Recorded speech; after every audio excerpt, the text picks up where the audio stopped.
मारता हूँ।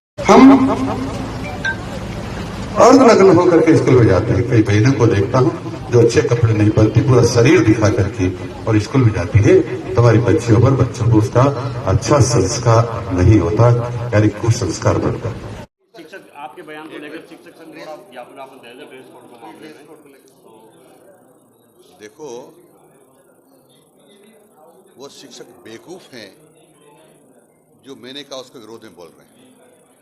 मैंने ये कहा था कि जो विद्यार्थी है वो आधा समय अपने अभिभावक माँ बाप के पास रहता है, आधा समय विद्यालय में रहता है। तो माँ बाप को और गुरुजनों को ध्यान रखना चाहिए कि हम कैसा व्यवहार कर रहे हैं, क्या खा रहे हैं, क्या पहन रहे हैं, कैसी हमारी दृष्टि है। इससे बच्चे सीखते हैं, संस्कार दोनों जगह से पाते हैं। यदि अध्यापक गलत काम करेगा तो बच्चे भी गलत काम की ओर बढ़ेंगे। इसलिए कई बार मैंने कहा जो शिक्षिकाएं हैं वो पूरे कपड़े जो हमारा परिवेश है और जिस परिवेश में हम रहते हैं उस प्रकार के कपड़े नहीं पहनने आने से बच्चों पर अच्छा प्रभाव नहीं पड़ता है। इसको गलत मानते हैं तो उनसे बड़ा मूर्ख कोई नहीं है। नमस्कार दोस्तों, इस वीडियो में आपका हार्दिक स्वागत है। मैं हूं पत्रकार योगेंद्र योगी। दोस्तों, राजस्थान का एक विभाग है शिक्षा विभाग। यह विभाग तुगलकी फरमानों और मंत्री के विवादित बोलों से तंग है। इतना ज्यादा परेशान है यह विभाग, मतलब पूरे विभाग का जोर शिक्षकों को लेकर है और मंत्री के जो विवाद का जो परिणाम है उसका जो केंद्र बिंदु है वो भी शिक्षक हैं। शिक्षा की गुणवत्ता को लेकर, शिक्षा में सुधार को लेकर, शिक्षा के ढांचा जो राजस्थान में है जिसकी दुर्दशा है उसको लेकर ना तो शिक्षा विभाग कोई पहल करता है, बात करता है, चर्चा करता है, और ना ही राजस्थान की जो शिक्षा विभाग के मंत्री हैं मदन दिलावर, ना वो इसका कोई जिक्र करते हैं। और सारा जो ठीकरा है, जो भी शिक्षा के अंदर कमियां हैं, जो खामियां हैं, उनका सारा ठीकरा फोड़ने का काम जो है मंत्री महोदय वो शिक्षकों पर करते हैं, बजाय ये देखने के कि दूसरा सिक्के का पहलू क्या कहता है और उसकी हालत कैसी है। तो इसी विवाद में जो ताजा मामला है वो है व्याख्याताओं के प्रमोशन का मामला।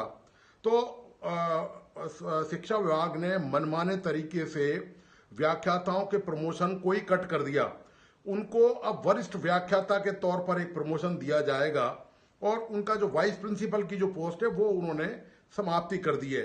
तो इससे एक प्रमोशन का शिक्षा विभाग के व्याख्याताओं को नुकसान हो गया और उनको वही काम करना पड़ेगा, वही क्लास उनको ज्वाइन करनी है, वही शिक्षक, वही विद्यार्थियों को उनको पढ़ाना है, वही तमाम चीजें हैं। और शिक्षा विभाग ने अपनी जिम्मेदारी से पूरी तरह पल्ला झाड़ लिया। मतलब किस तरह से अड़चन पैदा की जाए, किस तरह से राह चलते को टंगड़ी लगाकर गिराया जाए, ये काम शिक्षा विभाग में बहुत अच्छी तरह होता है। और तो किसी विभाग में शायद नहीं होता होगा, लेकिन शिक्षा विभाग इन सब के लिए कुख्यात है कि चलती हुई व्यवस्था को कैसे नुकसान पहुंचाया जाए, शिक्षकों को कैसे आंदोलित किया जाए, उनको कैसे भड़काया जाए। ऐसे ऐसे बयान शिक्षा मंत्री ने पिछले दिनों दिए हैं कि न चाहते हुए भी शिक्षा की जो गरिमा है वो नीचे लगातार राजस्थान में गर्त में जा रही है। एक नीम का थाना में उन्होंने बयान दे दिया कि शिक्षिकाएं जो हैं वो पूरे कपड़े पहन के नहीं आती हैं, इससे बच्चों के संस्कारों पर गलत असर पड़ता है। इससे पहले जब उनसे तबादले की बात कही कि जो प्राइमरी स्कूल के टीचर हैं, पंचायत राज के जो शिक्षक हैं, उनके जब स्थानांतरण का मुद्दा उठा तो उन्होंने जवाब दे दिया कि इनको पता था कि जब भर्ती हुई है तो वो उसी जिले के लिए हुई है। मतलब इस तरह के जवाब राजस्थान के शिक्षा मंत्री दे रहे हैं, जो आपको ये पता चलेगा कि राजस्थान की जो शिक्षा व्यवस्था है वो किस दौर से गुजर रही है और उनकी मानसिकता क्या है। शिक्षकों के प्रति जो गुरुजन है राजस्थान के, जो राजस्थान के विकास में यदि कोई नींव का पत्थर रखता है सबसे पहले तो वो आप जानते हैं शिक्षक रखता है, और खास तौर से सरकारी स्कूल के शिक्षक। क्योंकि देखिए, प्राइवेट स्कूलों में जो अभिभावक हैं वो एक अच्छी खासी फीस देने के बाद अपने बच्चों को पढ़ने भेजते हैं, लेकिन सरकारी स्कूल में वही बच्चे पढ़ने जाते हैं जिनके जो पेरेंट्स हैं, जिनके अभिभावक हैं, वो निजी शिक्षा का जो खर्च है उसका बोझ वो नहीं उठा सकते। तो ऐसी हालत में सारा ठीकरा शिक्षकों के माथे पर फोड़ने की परंपरा जो चली आ रही है, ये इसकी जो बड़ी जो देन है वो शिक्षा मंत्री मदन दिलावर की है। कभी शिक्षकों के मोबाइल को लेकर उन्होंने बयान दे दिया कि इनके मोबाइल बंद कर दिए जाएं। आपको मैं बताता चलूं कि शिक्षा विभाग में जितना भी काम है आज की तारीख में, उसमें जितने भी डेटा फॉरवर्ड होते हैं, रोज उसमें रिपोर्ट स्कूल के प्रिंसिपल, प्राचार्य, प्राइमरी स्कूल के, सेकेंडरी स्कूल के, मिडिल स्कूल के, वो सारा ऑन रिकॉर्ड डेटा अपने मोबाइल से ही भेजते हैं। और ये मैंडेटरी है, ये अनिवार्य है भेजना, वरना उनके खिलाफ अनुशासनात्मक कार्रवाई का प्रावधान किया गया है। ये शायद शिक्षा मंत्री को इस बात का अंदाजा ही नहीं होगा। उन्होंने बयान दे दिया कि मोबाइल का जो है वो दुरुपयोग हो रहा है, बच्चों की पढ़ाई की तरफ ध्यान नहीं है। मोबाइल का दुरुपयोग नहीं हो रहा, शिक्षक उस पर पूरा डेटा, क्योंकि सरकार ने, शिक्षा विभाग ने स्कूलों में क्लर्कों की जो लिपिकें हैं उनकी व्यवस्था नहीं कर रखी है। लिपिक का सारा काम शिक्षक को करना पड़ता है। शिक्षक कौन सा काम नहीं करता? गधे गिनने हो, बकरी गिननी हो, घोड़ा गिनना हो, ऊंट गिनना हो तो शिक्षक को लगाया जाएगा। परिवार नियोजन का मामला है, परिवार नियोजन के जो लक्ष्य है वो सरकार का पूरा नहीं हो रहा, तो और कौन, किसी को और तो कौन है? और राजस्थान में और तो कोई नजर नहीं आएगा।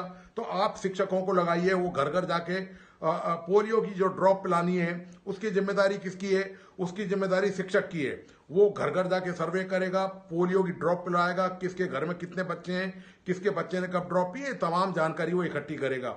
इसी तरह जब मतदाताओं का मामला आता है, सूची की बात आती है, तो घर घर जाकर मतदाता सूचियों को अपडेट करने का काम, उनको घटाने का या उनमें नाम जोड़ने का काम, वो तमाम प्रक्रिया शिक्षक के माथे पर डाल दी जाती है कि वो बोझ उठाता फिरे। यानी कि शिक्षक, जिसका मूल कर्म जो है वो शिक्षा देना है, और शिक्षा किसी भी राष्ट्र और समाज के निर्माण में सबसे महत्वपूर्ण भूमिका निभाती है। किसी भी राष्ट्र को आपको देखना है कि वो तरक्की के रास्ते पे किस तरफ जा रहा है, समाज किस तरफ जा रहा है, तो वहां की शिक्षा व्यवस्था का हाल देख लीजिए। और राजस्थान की शिक्षा व्यवस्था का हाल दोस्तों, स्कूलों में हालत यह, बिल्डिंग नहीं है, कमरे नहीं है बैठने के लिए। आज भी हजारों स्कूल ऐसे चल रहे हैं जो बिना बिल्डिंग के हैं। ना स्कूल में पानी पीने का इंतजाम है, ना स्कूल में बिजली है। आप ये देखिए, ज्यादातर स्कूलों में बिजली है ही नहीं। यदि गलती से बिजली के कनेक्शन है भी तो गांव में तो आप हालत जानते ही हैं कि एक बार बिजली चली जाए तो वापस पता नहीं कब आएगी, कोई गारंटी नहीं है इस बात की। फिर और तुगलक का जो तरीका है, हिटलर का जो तरीका है, तौर तरीका स्कूल चलाने का, कि स्कूल तो चलना ही चाहिए चाहे भले ही जान निकल जाए। आप देखिए कि अभी टेम्परेचर क्या है, 5 मिनट कोई आज की तारीख में, आज की डेट में, आज जो तारीख है उसमें धूप में खड़ा नहीं हो सकता, बच्चा जा नहीं सकता। ऐसे बच्चे किलोमीटरों की यात्रा करके स्कूल पहुंचते हैं। तो होना तो ये चाहिए कि इनको होमवर्क या तो दे दिया जाए घर पे करने के लिए, और या इनकी, चूंकि सरकार इनकी कोई ट्रांसपोर्ट की व्यवस्था नहीं कर सकती है, अब सारा ठीकरा फोड़ा किस पर जाएगा? शिक्षकों पे फोड़ा जाएगा कि ये शिक्षक जो है वो बच्चों को भड़का रहे हैं स्कूल नहीं आने के लिए। अरे बच्चे बीमार पड़ रहे हैं, आपके पास कोई दवा का स्कूलों में इंतजाम नहीं है, कोई फर्स्ट एड बॉक्स के लिए सरकार ने व्यवस्था नहीं कर रखी, कोई नर्सिंग कर्मचारी तक स्कूलों के लिए उपलब्ध नहीं है। उसमें अभी स्कूल खुलेंगे 20 मई तक। आप सोचिए, अभी अप्रैल चल रहा है, अप्रैल में टेम्परेचर जो है वो बिल्कुल झुलसा देने वाली हालत में है। तो ऐसी हालत में मई आते आते तो पानी उबलने लगता है, आप ये देखिए। तो अब उसमें स्कूल में टीचर तो जैसे तैसे गुजारा कर लेंगे, वो तो धक्के खाते पीते जाएंगे, उनको नौकरी करनी है, उनको ड्यूटी देनी है। लेकिन बच्चों पर जो सितम है उसके लिए सरकार वो ये सोचती है कि टीचर को जो हम तनख्वाह दे रहे हैं, सरकार का ये जो मानसिकता है ना दोस्तों, कि हम शिक्षक को चूंकि वेतन दे रहे हैं, सुविधा दे रहे हैं, भत्ता दे रहे हैं, पेंशन दे रहे हैं, तो उनका अंतिम सांस तक, अंतिम बूंद उनकी जो है खून की वो निचोड़ ली जाए, वरना वो जो है वो नहीं माना जाएगा कि वो कोई काम कर रहा है, भले ही बच्चों के साथ कुछ भी बीत रही हो। ये हालत है दोस्तों राजस्थान में शिक्षा की, कि आप अपने अधिकारों की बात नहीं कर सकते, अपनी आवाज नहीं उठा सकते। गुणवत्ता की जहां तक बात है, गुणवत्ता का तो सवाल नहीं, गुणवत्ता पर कोई फोकस नहीं है। मतलब गधे घोड़े सब एक तरफ से हैं। बच्चे की योग्यता इस तरह नहीं नापी जा सकती कि सारे बच्चे पास हो गए। सवाल यह कि जो बच्चे उनमें से टैलेंटेड हैं वो देश और समाज के लिए क्या कर रहे हैं, वो खुद के परिवार के लिए क्या कर रहे हैं। पास करना बड़ा आसान काम है दोस्तों, सरकारी स्कूलों में कोई बहुत मुश्किल काम नहीं है पास करना, पास आराम से शिक्षक करवा सकते हैं, कर सकते हैं। लेकिन शिक्षकों का अब आप बताइए कि एक एक क्लास में स्कूलों में टीचरों की पर्याप्त संख्या नहीं है, लेक्चरर्स नहीं है, सेकंड ग्रेड के टीचर नहीं है, थर्ड ग्रेड के पर्याप्त टीचर नहीं है। हजारों टीचरों की अभी देश में, प्रदेश में जरूरत है। एक एक टीचर जो है कई कई पारियों में अपनी भूमिका निभाता है। सारे बच्चों को वो न केवल बच्चों का टीचर है, बल्कि वो चूंकि ऐसे निम्न आय वर्ग के परिवार के बच्चे हैं, तो वो उनकी मानसिक और शारीरिक समस्याओं का साइकोलॉजिकली, मनोवैज्ञानिक ढंग से भी उनका निदान करते हैं, उनके पेरेंट्स को बुला के समझाते हैं, बात करते हैं। तो वो और आपको हजारों की संख्या में ऐसे शिक्षक भी मिल जाएंगे जो अपने जेब का वेतन से उन बच्चों की जो छोटी मोटी जरूरतें, उनकी पेन, पेंसिल, स्लेट, तमाम चीजें, उनकी स्कूल की ड्रेस, बस्ता, जूते, ये तक अपनी जेब से देते हैं। उनका नाम गुमनाम है, क्योंकि वो शिक्षक हैं, उनका काम त्याग करना है। और ये जो तौर तरीका है शिक्षा मंत्री का, मदन दिलावर का, वो हाल ये है कि अब जो शिक्षा व्यवस्था जो बची हुई है, उसका बंटा ढार जो है शिक्षा व्यवस्था का करने का, शायद पूरा काम शिक्षा मंत्री ने तय कर रखा है कि इसका बंटा ढार करवा कर मानना है, चाहे कुछ भी हो जाए। बगैर शिक्षकों के प्रतिनिधि जो हैं उनसे चर्चा किए बगैर सरकार, शिक्षा विभाग और मंत्री तुगलकी आदेश जारी करते रहते हैं। और अब बताइए, उन्होंने जब एक सवाल का जवाब दिया, किसी ने उनसे पूछा, पत्रकार ने, कि आपने शिक्षिकाओं के लिए ऐसा बयान दिया है कि वो पूरे कपड़े पहन के आए, अर्धनग्न आती हैं तो शिक्षकों, बच्चों पर बुरा संस्कार पड़ता है, तो और इसका विरोध हो रहा है। तो उन्होंने क्या कहा शिक्षकों के लिए जो विरोध कर रहे हैं शिक्षक? देखिए आप, ये लोकतंत्र में एक शिक्षा मंत्री ये बयान दे रहा है कि ये शिक्षक मूर्ख हैं, ये बेवकूफ हैं शिक्षक। आप बताइए, जिस समाज में, जिस प्रदेश में शिक्षा मंत्री शिक्षकों को मूर्ख कहे, उसकी शिक्षा का तो दोस्तों क्या भला होगा? क्या उम्मीद कर सकते हैं आप? क्या गुणवत्ता निकल के आएगी? जो शिक्षक पूजनीय हैं, जो आदरणीय हैं, जो बड़े बड़े लोग राजस्थान के, चाहे आईएएस अफसर हो, चाहे मंत्री हो, चाहे मुख्यमंत्री हो, वो सरकारी स्कूलों से पुराने जमाने में पढ़ के आए हैं, पहले के दौर में, 20, 30, 40 साल पहले के में। उन शिक्षकों को मूर्ख कहना, उनको बेवकूफ कहना, ये बताइए आप, शिक्षा मंत्री ये तमगा दे रहा है, ये उनको पुरस्कार दे रहा है उनके एवज में, जो अपनी जायज बात रखना चाहते हैं, जो सरकार के समक्ष अपनी समस्याएं रखना चाहते हैं, अपने विरोध के स्वर को बुलंद करना चाहते हैं। यानी कि कोई भी कुछ अच्छी बात करेगा या अपनी डिमांड रखेगा तो उसका गला घोटने की तैयारी पूरी है, ये कहकर कि ये मूर्ख है और ये बेवकूफ है। एक शिक्षा मंत्री यदि शिक्षकों को मूर्ख बेवकूफ कहेगा तो क्या तो उसको स्कूल में सम्मान छात्र और छात्राएं करेंगी, और क्या उसका सोसाइटी में दर्जा रह जाएगा, सम्मान रह जाएगा। ये दोस्तों हालत हो चुकी है राजस्थान की शिक्षा की, कि राजस्थान की शिक्षा जो है, एक तरफ तो पूरा भारत जो है वो विकसित राष्ट्र होने के लिए नरेंद्र मोदी पूरी तरह प्रयासरत हैं। आप ये बताइए, क्या बगैर शिक्षा के कोई भी देश विकसित हो सकता है? बगैर शिक्षा प्रणाली में नए नए आयाम जोड़ने चाहिए।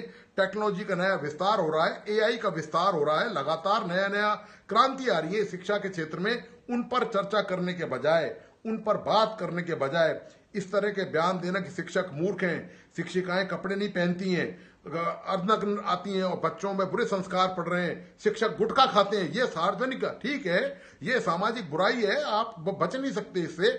कुछ शिक्षक खाते होंगे गुटखा, निश्चित तौर पर उनको नहीं खाना चाहिए, लेकिन आप सार्वजनिक तौर पर यदि इस तरह का बयान देंगे, केवल दो चारों के लिए, आप पूरे हजारों लाखों शिक्षकों के लिए यदि ये मैसेज देंगे, तो निश्चित तौर पर दोस्तों ये छात्रों के हित में भी नहीं है, ये शिक्षकों के हित में नहीं है, और ये समाज के हित में भी बिल्कुल नहीं है। राजस्थान का यदि विकास होगा तो शिक्षा के माध्यम से ही होगा। कोई कितना ही प्रयास कर ले, अभी तक भी जितना भी विकास हुआ है वो शिक्षित समाज ने किया है, शिक्षकों के दम पर किया है, बलबूते पे किया है। उन्हीं के द्वारा शिक्षित छात्र छात्राओं ने ही राजस्थान का नाम रोशन किया है दोस्तों। तो ये दोस्तों हाल है राजस्थान की शिक्षा का और राजस्थान के शिक्षा मंत्री का। तो दोस्तों आपको आज का विश्लेषण कैसा लगा, प्लीज अपने लाइक्स और कमेंट के साथ मुझे बताइए। इस वीडियो को अपने दोस्तों और परिजनों को जरूर शेयर करें। मेरा तमाम दोस्तों से अनुरोध है, जिन दोस्तों ने इस YouTube चैनल को सब्सक्राइब नहीं किया, प्लीज सब्सक्राइब करें, लाइक करें और बेल आइकन का बटन जरूर दबाइए। धन्यवाद, नमस्कार।